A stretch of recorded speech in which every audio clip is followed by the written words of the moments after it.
Good morning. We're happy to have with us Mac Brillhart. He's here from Stock and Leader Attorneys at Law. And of course, we're happy to have all of you tuning in to learn a little bit more about how to plan for care in your later years. I'm Jess Staub. I'm here on behalf of Stock and Leader. And for those of you who are unfamiliar with Stock and Leader, it is a regional law firm in central Pennsylvania. It offers legal services in the practice areas of business, personal, and public. Mac here focuses on preparing estate planning documents. Some of those might include wills, powers of attorney, living wills, and trust. You'll also often look at matters of guardianships, name changes, adoptions, and the like. So I'm about to turn it over to Mac here in a little bit, but in the meantime, I wanted to let anyone know who's tuning in that you're welcome to start asking questions at any time. We will be looking for your questions. You're welcome to comment below the video, and we'll do our best to respond in a timely manner. Just so you all know, we are giving fairly general advice today as we do not have an attorney-client relationship. So Mac, we'll start off a little bit if you want to tell us about your background and your experience before we get into questions. Sure, thanks Jess. So again, Mac Brillhart with Stock and Leader. I'm an estate and trust attorney at Stock and Leader. I've been with the firm about 8 years, and as Jess said, I do estate planning work, drafting documents, wills, trusts, powers of attorney, and the like. I also handle estates in an administrative manner, and lastly, do quite a bit of elder law and Medicaid work. Terrific. So if we want to talk a little bit more specifically about your work with creating wills, because that's why we're here today. And so surely not every person who has ever created a will that you've worked with has had a child or even another relative, whether that's a niece, nephew, cousin, that they want their estate to go to after they pass away. So maybe even they do have a relative. There's that scenario where they have the relative, but they don't necessarily want to give their estate to them. They might have disinherited them, or maybe even that relative has passed away. So could you talk a little bit more about some of those scenarios that you've seen, and maybe what that means for the individuals who are creating a will, or even if they need to revise the will? Sure. So interesting statistics. We are seeing an increase in estate planning for older adults who are unmarried and childless. So the statistics show that by 2030, it's estimated about 16% of women aged 80 to 84 will be childless, compared with about 12% in 2010. So the end-of-life care, estate planning, we're seeing a change in family dynamics. A couple of concepts to think through here. When we meet with folks in an estate planning situation, we always want them to disclose to us sort of the composition of their estate. So not necessarily account numbers or even exact dollar figures, but more so how are assets titled? Are they beneficiary designated? So we're working with things that come under the will, real estate, vehicles, personal property, regular bank accounts, and then there's an array of assets that pass outside of the will, life insurance, investments, retirement plans. So we want to look at all that, and as we deal with folks that don't have, more conventional children, spouse beneficiaries, they may have charitable interests, friends, neighbors, distant relatives. We deal with how to handle their pets at their death. So an array of different situations that come up. We want folks to always consider whether they do have any charitable inclination. Is it their church? Is it the SPCA? Most folks around here want their charitable dollars to stay in the York community, so we can stipulate that in the will. We also want folks to consider not only the beneficiaries under their will, but who would make decisions for them if they are living but become incapacitated. So as folks get older, we're seeing an uptick in the use of powers of attorney. So our clients need to designate who would handle not only their financial affairs if they can't handle their money any longer, but also their medical decisions, whether they're end-of-life medical decisions or run-of-the-mill medical decisions. Sure. So at this point, we'd love to hear from everyone who's watching. If you have any questions, please feel free to comment below the video. And as we mentioned, we'll do our best to respond in a timely manner. In the meantime, I have a couple of questions for you, Matt. Sure. Do you also also help to draft living wills, which I think you talked about a little bit when you just gave that brief synopsis. But if you can talk more specifically about what people could expect if they come to you to draft a living will. Yeah, folks usually come in and say, I need a will. They oftentimes don't know the difference between a will and a living will. Of course, your will controls where your assets go at your death, as opposed to a living will, which sets forth your end-of-life medical wishes and designates someone to make those wishes for you. So there's a lot of buzzwords nowadays. You hear the term advanced medical directive, you hear the term living will, you also hear the term post. They're all essentially, they're different, but they're the same also. So we are meeting with clients to talk to them about, unique circumstances, end of life, when they have a terminal condition, they're incapacitated or they are permanently unconscious, and those decisions dictate the sort of care that you would want at end of life if you cannot make those decisions yourself, and you're nominating someone to step into your shoes at some time and make those decisions for you. Most of our clients want to receive pain management if they're end of life and they have no quality of life, but they don't necessarily want to have artificial means, whether it be a respirator or a feeding tube. Sure. Thank you for differentiating Sure. those two. What happens if I can't make a medical decision?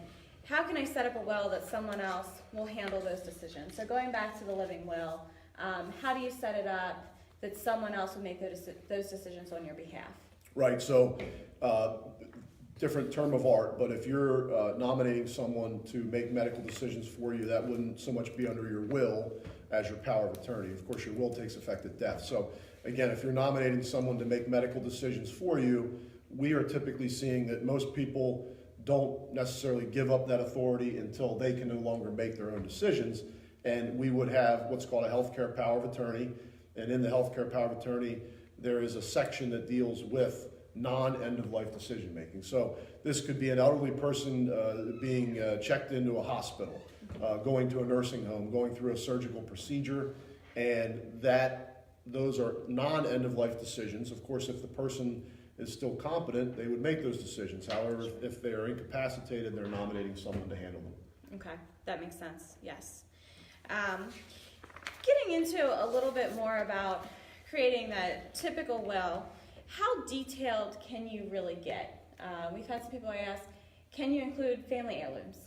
How far can you go? What have you seen? I don't know if you can talk about this at all. What have you seen that's been included in someone's will? Yeah, you can be as detailed as you like. I've met with little old ladies that want to identify every fork and knife and spoon in their house, right, and who they want to receive those things. That can be time consuming, but we're seeing whether it's a firearm or it's a piece of jewelry or a vehicle. You can, of course, describe your assets generally and who they pass to, but oftentimes clients have a particular piece of personal property that they want to go to a particular person. And so wills are a la carte. They can be drafted and should be drafted uniquely to each person. And there's nothing that we can't draw up as to a specific asset going to a specific person.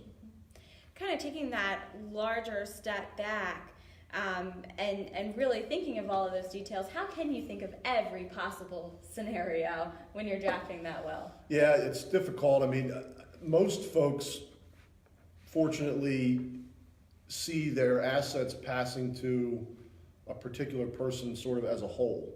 Mm-hmm. Of course, that doesn't have to be, and you can leave a particular percentage to different people. You can leave a specific dollar amount to a particular person. You can leave a specific table or chair to a person.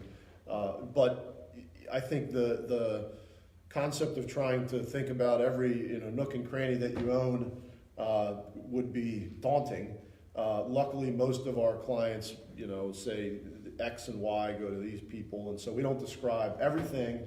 But that's our job in our estate department, is to ask those questions and prompt thought and get into that with the client. And that's really why an attorney can be helpful, especially as opposed to going online, trying to do an online will.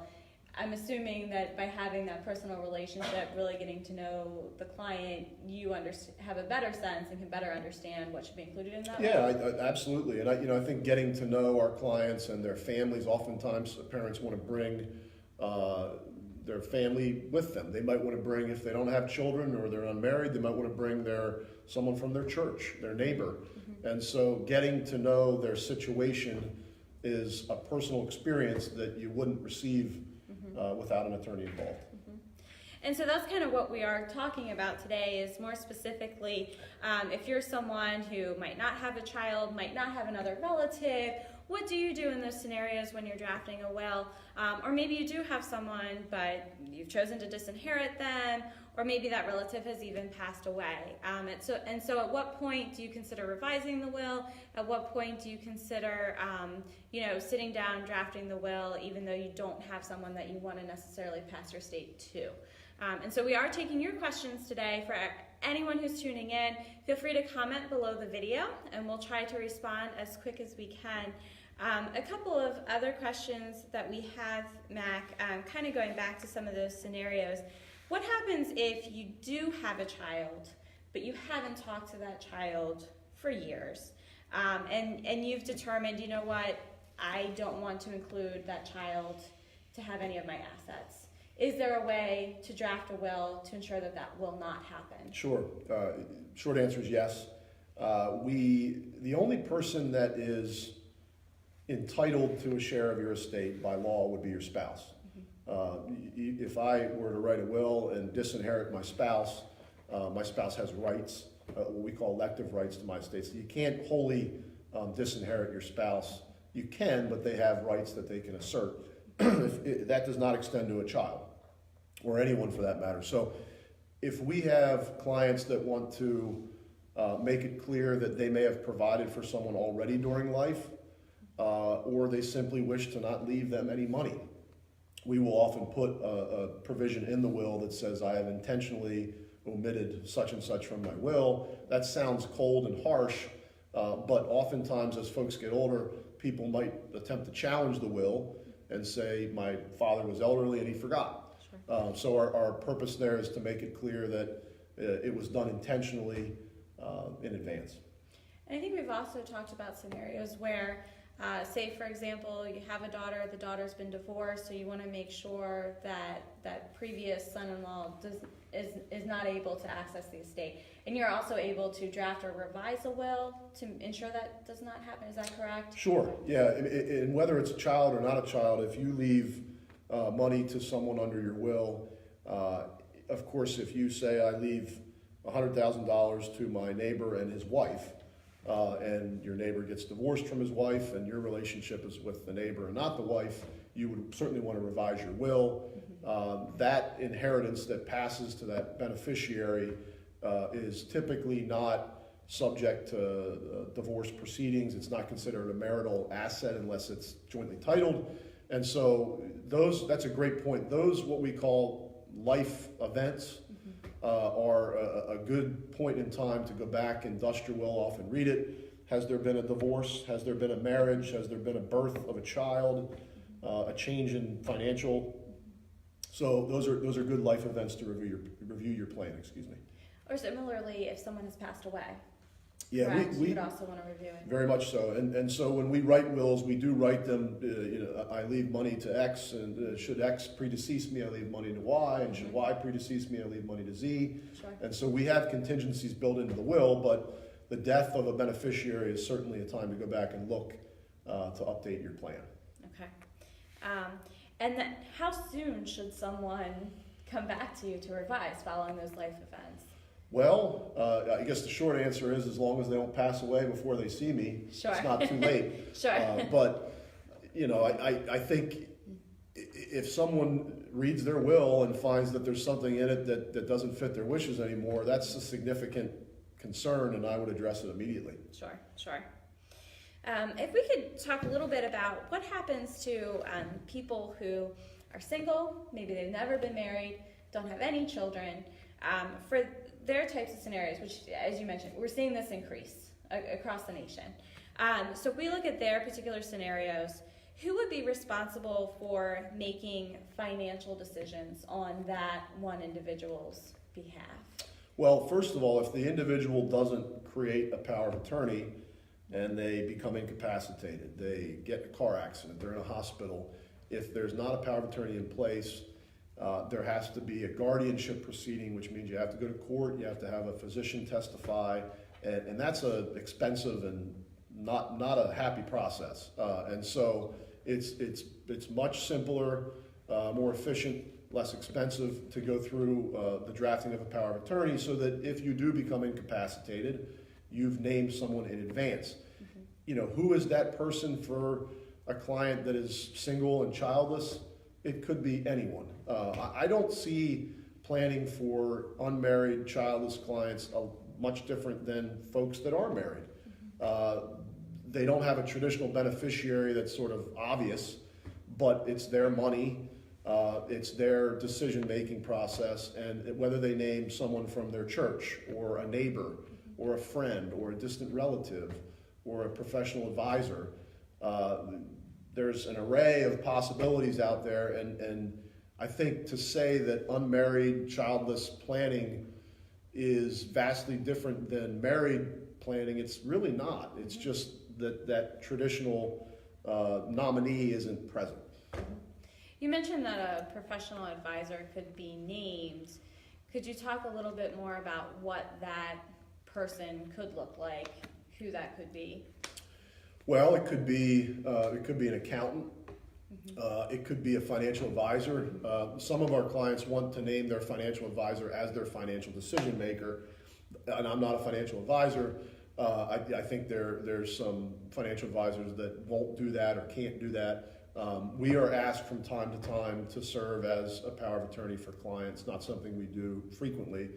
But as you've alluded to, there are a lot of people out there that don't necessarily have someone, and they'll come to us and ask, do you have any ideas? And again, that's our job to talk through that process. What does your agent do for you when you're incapacitated?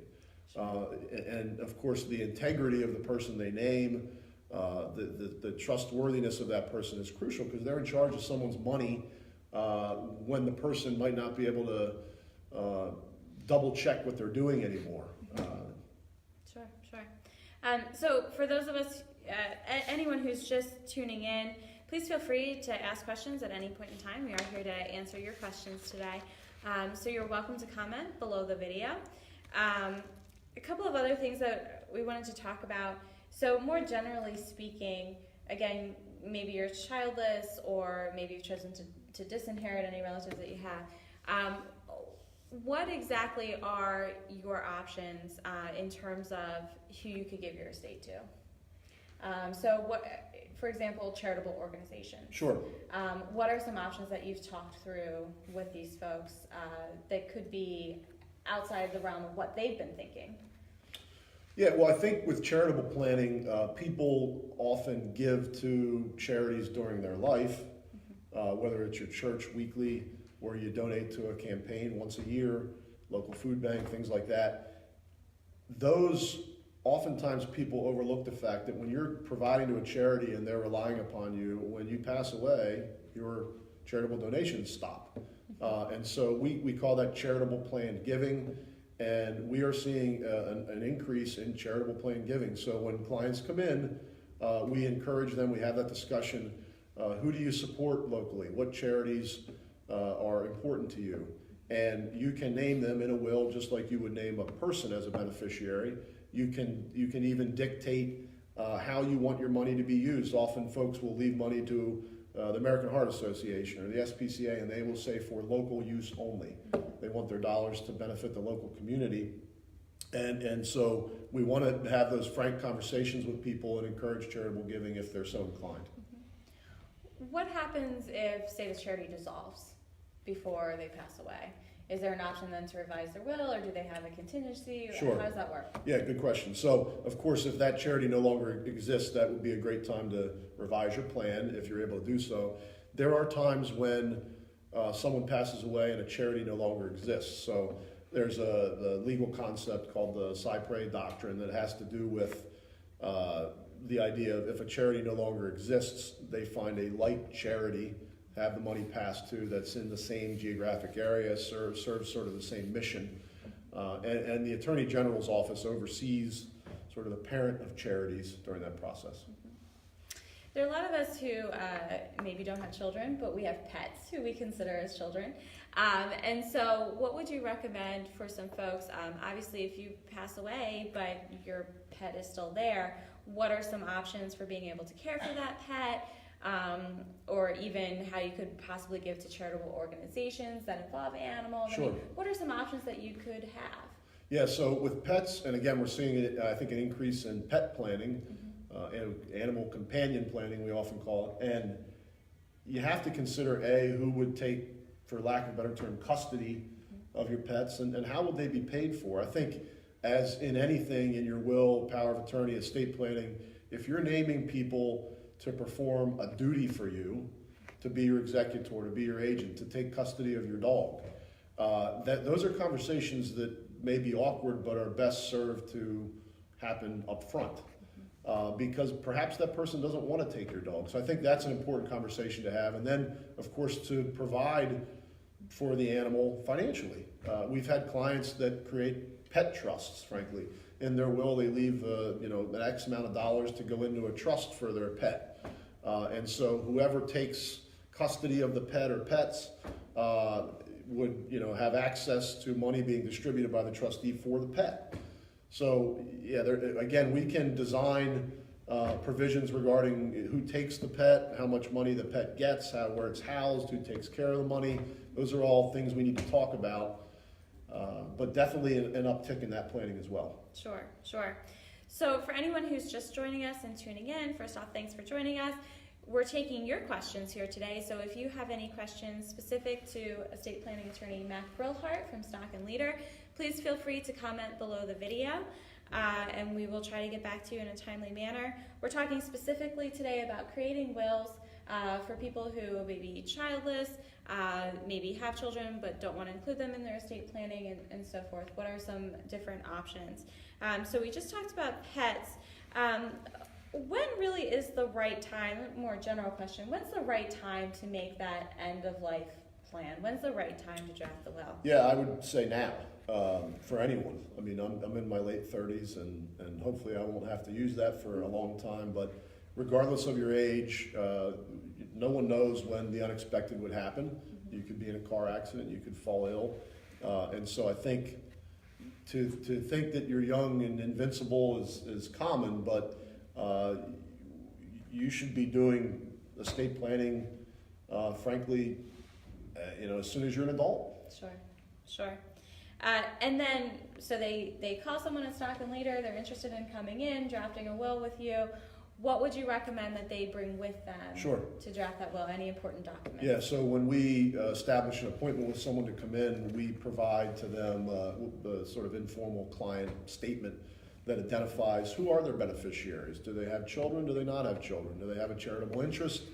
Who are their financial advisor? Who's their accountant? And then we want them to identify their assets. Again, not so much looking at account numbers or specific dollars, but do they have assets that pass outside their will? We want them to bring their life insurance policy with them, their long-term care policy. We want them to bring their retirement statement with them. And so the more documentation, the better. And again, that's our job to prompt them, to let them know what to bring. Yeah.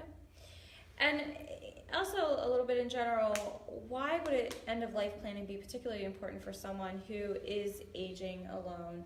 Are there any sort of challenges that they might be facing that's a little bit different than someone who has family in their backyard? Yeah, absolutely. So, I think if someone has local family, maybe they have, they certainly have the opportunity to talk about their end-of-life wishes more frequently, as opposed to someone that might be living alone, not have local family or any family.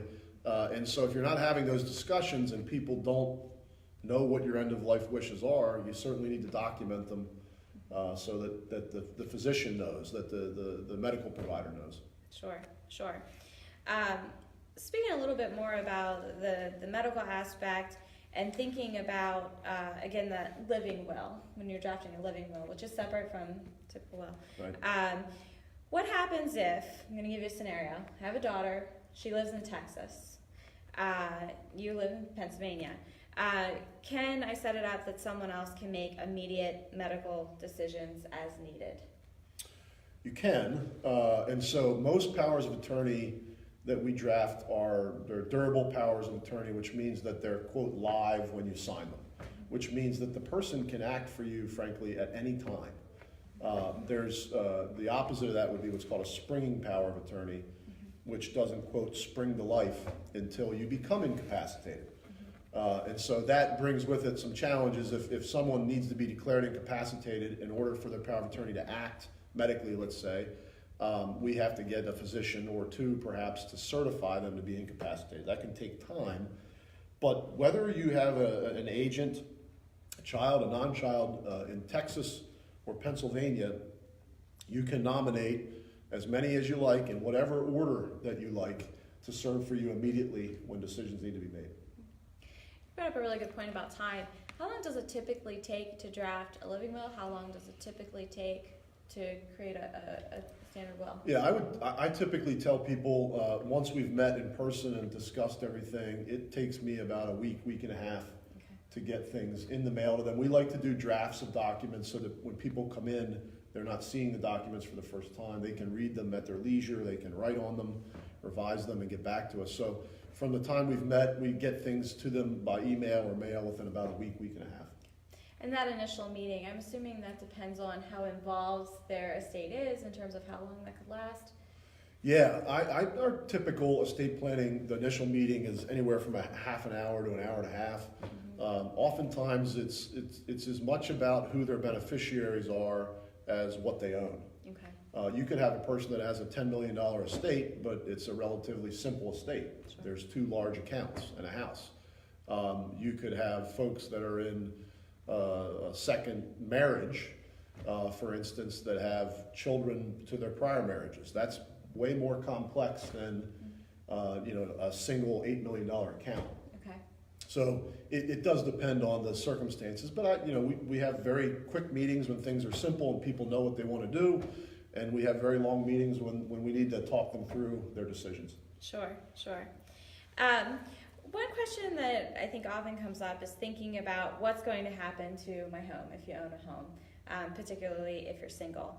So can you factor in where you live or at which point your home may be sold? Sure. Yeah, you can draft provisions in your will that direct your executor at your death to sell your residence. So I could say I directed my executor sell my property on Smith Street at the time of my death. You could also leave your executor discretion to keep that asset. Perhaps one of your beneficiaries would not want to sell the property, but would want to retain it as part of his or her inheritance. And so those are things to talk through again. But if someone wants their property sold and they don't want a beneficiary to inherit it in kind, we can certainly direct that happens.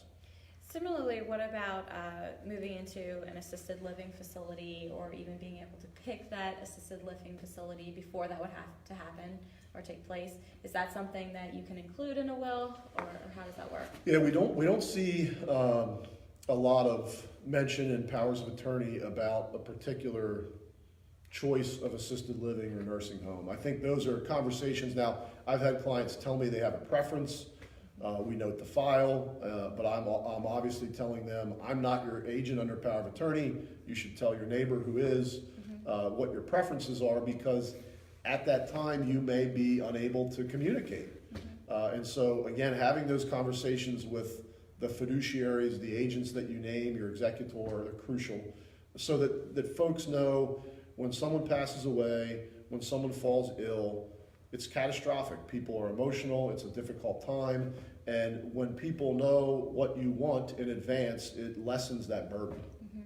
What happens pretty much after someone passes away, if you can just take us through the process, after someone passes away and then it goes back to the will, kind of how does that play out? How do you then step in and see that the will is executed? Right, so we take the will up to the county courthouse in Pennsylvania. Every county has a register of wills office, where it's sort of like a recorder of deeds office where your will is, quote, probated. It's offered to the court, and it's authenticated, it's proven to be valid.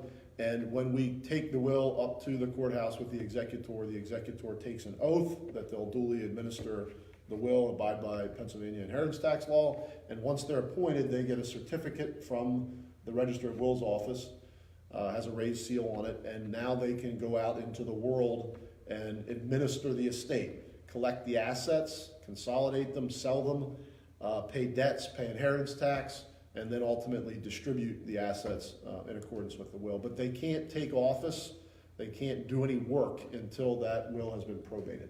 Okay.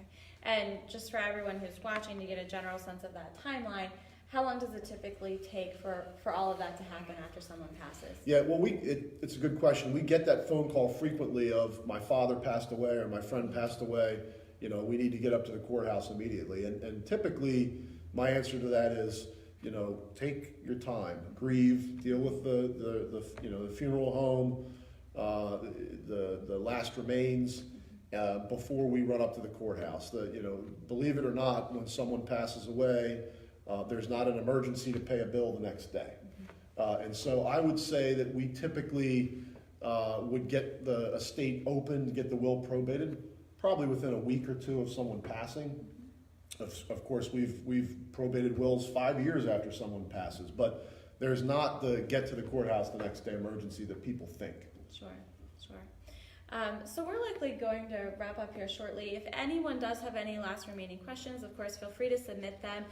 We are here to take your questions today with estate planning attorney Mac Brillhart of Stock and Leader. He's been gracious to give some time to answer any of your questions. So if you have any, please feel free to comment below as we wrap up. We are talking specifically about creating wills for people who may be childless or may have disinherited their children. The last question that I have for you is just thinking about, really what are some of the most important things that people without children or without a spouse should be thinking about when they're planning for the future? Right. What would you want them to know, and how to really address all of that into this one document? Yeah, so I would try to separate that, to simplify it into lifetime decisions and death time decisions. So if you start with lifetime decisions, if you fell ill tomorrow, who would handle your financial affairs? Who would pay your bills? Who would file your taxes for you? Who would handle your finances if you can? Similarly, who would handle your medical decisions? If you're unconscious in a hospital, who's going to communicate with the doctor? Who's going to have to sign admission paperwork to get into a nursing home? And so those are those lifetime decisions that you should be thinking through who you would trust to make those decisions for you. That person is going to have access to your private affairs. They're in charge of hugely significant decisions. As to death time, similarly, who would be in charge of your estate? Who would your executor be? Who would consolidate your assets? Who would go through all your mail? Who would wrap up your affairs? And that person could be the ultimate beneficiary of the money, or they could not be. Two different roles. And then, of course, when your estate is complete and it's time to administer or distribute your property, I should say, who are your beneficiaries? Who do you want to receive that inheritance? And it doesn't have to be a spouse necessarily. It doesn't have to be a child. It could be a charity. It could be your friend down the street. It's personal to you.